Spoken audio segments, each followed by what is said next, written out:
छत्रपती संभाजीनगरच्या वैजापूर तालुक्यामधील आघूर गावचे शेतकरी रामनाथ मत्सागर यांची 70 गुंठे शेतीवर त्यांनी लावलेली केळी बाग नुकत्याच झालेल्या वादळी पावसाने भुईसपाट झाले। शेतकरी रामनाथ मत्सागर यांनी बँक आणि खासगी सावकाराकडून कर्ज घेत सदर बाग उभी केली होती। वादळी पावसामुळे शेतकरी मत्सागर यांचे 6 लाख रुपयांचं नुकसान झालं असून ते आता आर्थिक अडचणीत सापडले।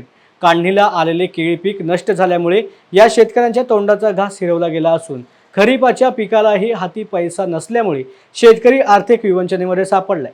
तलाठी संजय गायकवाड यांनी पंचनामा केला असून सदर शेतकऱ्याला आर्थिक नुकसान भरपाई मिळावी अशी मागणी होत असल्याचं पाहायला मिळतंय। मी रामनाथ मत्सागर राहणार आघूर, तालुका वैजापूर, जिल्हा औरंगाबाद येथे आघूर येथे माझी 70 आरची केळी लागवड केली आहे।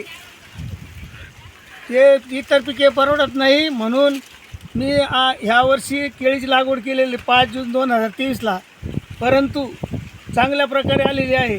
तरी तिचे 25 ते 35 किलो केळीचे घड आलेले आहे आणि ते 1.5 ते 2 महिन्यात काढणीला आलेले होते, परंतु 16 आणि 17 तारखेला 2005च्या महिन्यात 2024ला वादळाने भुईसपाट केले आहे। तरी माझी इतकी नुकसान झाली आहे।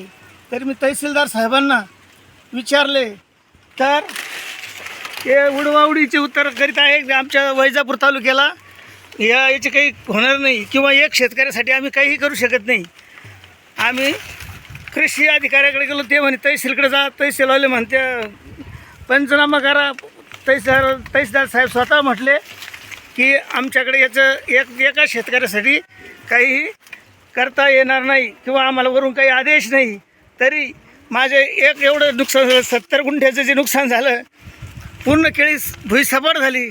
याचे काहीतरी अधिकाऱ्यांनी किंवा कृषी मंत्र्यांनी व मुख्यमंत्र्यांनी याचा काही विचार करावा व मला न्याय द्यावा हीच माझी नम्र विनंती।